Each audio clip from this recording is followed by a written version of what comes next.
Everyone, and welcome back to my channel. So because we are continuing this series where we are trying to study about the emergence of sociology, the next topic we were about to study was expansion of banking. So कैसे वहाँ पे banking का expansion हुआ, the money get inflows in their economy, we will look at that. One of the important features of commercial revolution was the growth of banking. Credit facilities were expanded and making it easy for merchants all over Europe to do business.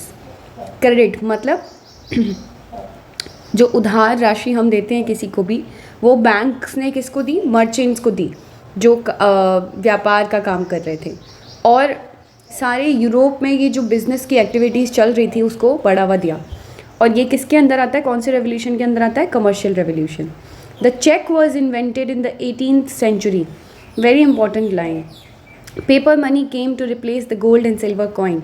अब क्योंकि इतना ज़्यादा पैसा चाहिए तो again that process of making a coin took more money and the value of the commodity was even higher than the value of the money. तो इसीलिए जो पेपर मनी थी उसको लाया गया। Growth of companies as trade and commerce expanded, जैसे जैसे व्यापार और कॉमर्स इनका जो ट्रेड था वो बढ़ा, new kinds of business organisation had to be device to cope with this growth.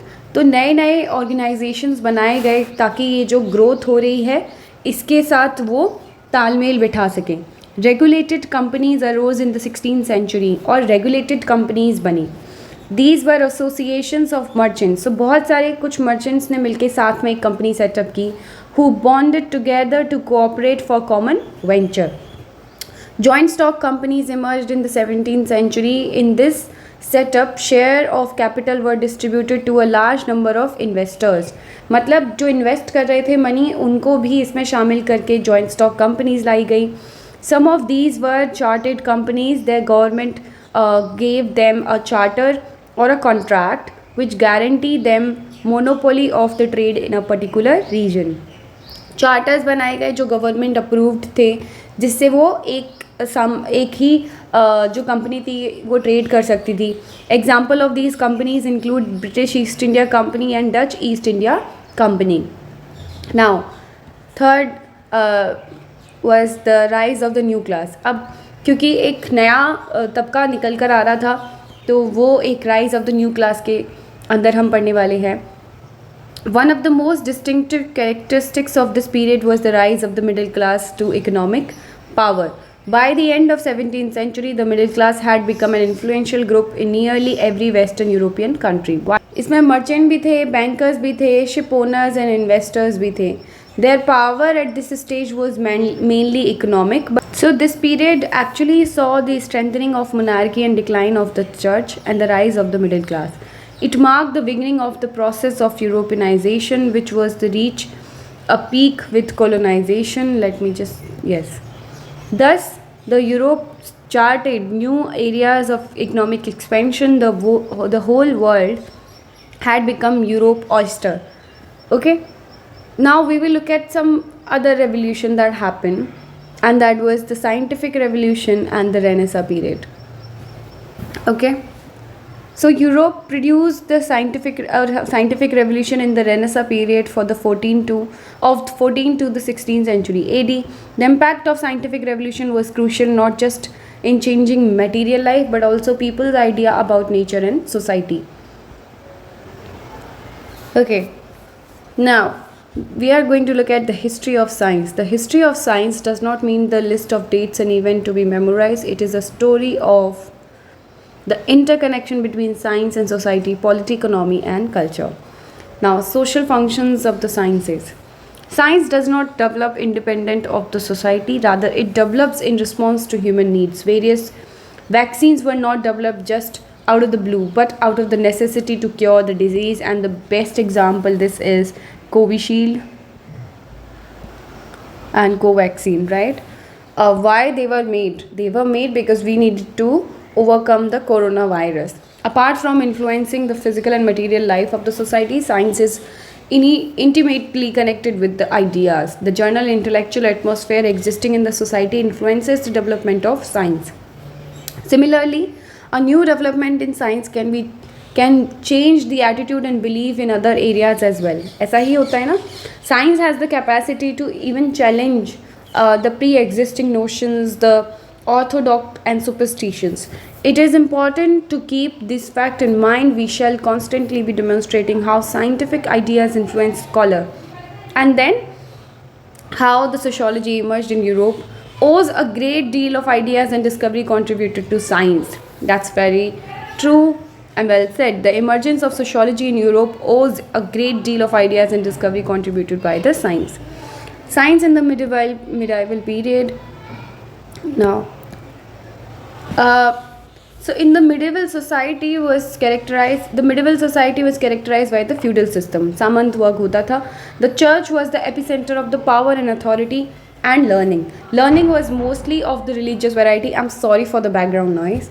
Nothing could challenge the dogmas and rigid belief of the church. Right? कुछ भी चर्च को चैलेंज कर रहा है. It was a sacrosanct kind of a setup. New daring ideas could not flower in such an atmosphere. Thus, the development of science was restricted mainly to improvement of technology and production. Medieval period में church अपना एक separate होकर चलता था. You cannot question and challenge the church and its authority and the words of the Bible, and hence the science was given a different space where it can just be used to develop the technique of production, that is machinery, that is the capital, the banking, and all of that thing that was increasing the production capacity of the Europe. The Renaissance period, Punarjagran Kal. The Renaissance period saw the beginning of the scientific revolution. It marked an era of description and criticism in the field of science. Renaissance period जब आया, पुनर्जागरण का काल जब आया, तो उसने क्या किया, चीज़ों को डिस्क्राइब करना स्टार्ट कर दिया, चीज़ों को क्रिटिसाइज करना स्टार्ट कर दिया. When you go into detail of something, then you tend to look at the minor things and then you try to find out how the thing is happening, why the things are happening, and whether we can change it, or why do we believe that system, is there any reason behind it. So cause and reason जानने की कोशिश की जाने लगी, and that's the basic principle behind description and criticism whenever it happens in any field. But here we exclusively are talking about the science. It was clear break from the past, because in the past there were people believing in anything and everything that church was saying. So that got stopped here. A challenge to old authorities. So all the authorities, the authority lies in the hands of the churches back then. So they observed. So there were some of the major development in arts and science in this period, and we will look at some of this development. The development was visual art. Art and literature and science all flourished. A scientific approach to nature and human body became prevalent, and if we will look at the painting period of that time, we explore some of the smallest detail of the nature and the human body. Medicine. Dissections of the human body became acceptable. Doctors and physiologists directly observed how the human body was constructed. The field of anatomy, physiology, pathology was benefited greatly. Chemistry, a journal theory of chemistry was developed. Chemical processes like oxidization, reduction, distillations, amalgamation, all these were studied.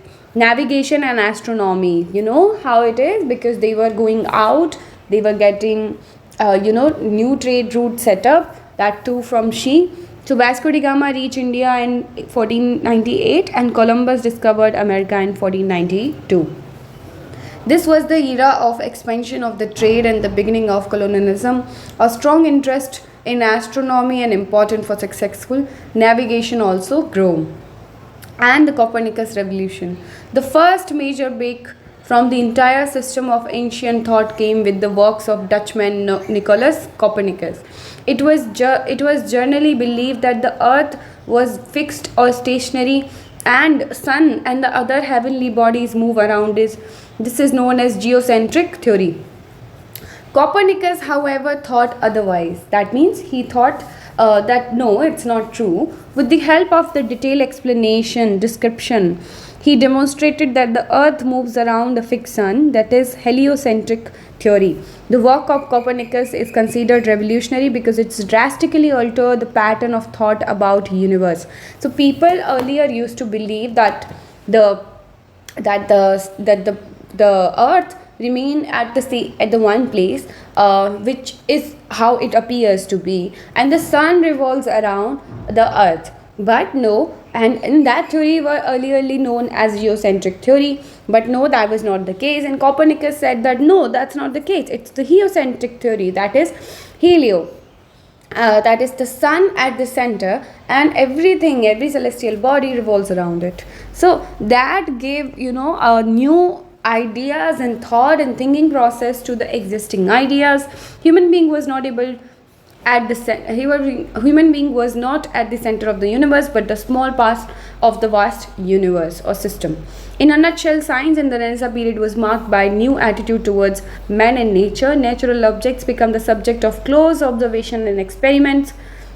The Copernican revolution shattered the very foundation on which the world rested. And here we will look at some of the major scientific development of the post-Renaissance era. The important post-Renaissance development: experimental method in physics and mathematics.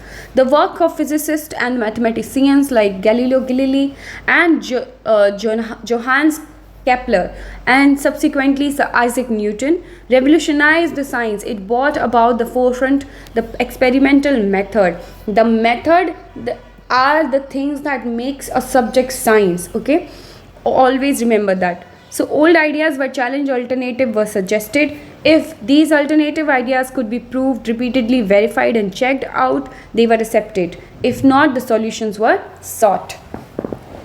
Here it is very important to note down that we have some of the method mentioned here. Experimental method of verification, rechecking and then accepting it. So these are some of the methods, and we will look at how we adopted them in sociology. But now let's just talk about post-Renaissance period. So they were verified, they were proved, and they were checked. And if they turn out to be true again and again and again, then they were accepted by the society. So scientific method thus came to be regarded as the most accurate, the most objective. What is an objective? Objective is that one thing that is very, very correct and right, cannot be shaken by any external forces. That is the objectivity we are looking, and we try to short in this discipline of science as proposed by Auguste Comte. So we will look at some of the other discoveries, that is in the field of biology and evolution. The dissections of the human body help people gain a better understanding of its working. Circulation of blood was discovered by William Harvey. This led to a lot of rethinking. The human organism came to be viewed in terms of interrelated part and interconnected system. This is what we also adapted for society. Right? This had its impact on social thought of Comte, Spencer, Durkheim, to name a few. So let us now come to one of the most interesting contribution in biology, right? So we will look at some of the named contribution which created a furor of the society at that time. The British naturalist Charles Darwin. Now I have to highlight this person. Charles Darwin published The Origin of the Species. It was based on the observation made while traveling for 4 years all over the world. Darwin put forward the theory that various living organisms compete for the limited resources the earth has to offer. Thus, the survival of the fittest is a natural law. Some species evolve and develop certain trait which makes their survival possible, and other species dies. Darwin studies human evolution, tracing it in his work Descent of the Man. He traced the origin of the human species to some ape like ancestor, which over the centuries evolved into modern human beings. This book created an uproar. It was believed that the God made humans in his own image, and conservatives were not willing to accept that they were descended from the monkey. Who were the conservative? Conservative were the people, how they are not ready to accept, and that how someone can challenge the religious text, how someone can challenge the authority of the church, because it was believed that the god made the human. But no, Darwin's, because of his travel, because of his study, he found out that no, that was not the case. It was actually because of the evolution. So Darwin's evolutionary theory did gain a widespread acceptance. It was applied to the social world by evolutionary thinker, notably the Herbert Spencer. Mr. Herbert Spencer, not just organisms but societies were seen as constantly evolving, developing from lower to a higher stages. The forces of change set in by the commercial revolution and the scientific revolution. These were the reasons also additionally gave push to the French Revolution and the emergence of the sociology. I think in the next video we will look at the French Revolution, the events of the French Revolution, and how it just helped thinkers to develop the social physics, and later it was named as sociology. So I hope it is clear to you now till so far. If you have any questions, you can comment down below. I'll try to answer it. And yeah, thank you so much and have a wonderful day.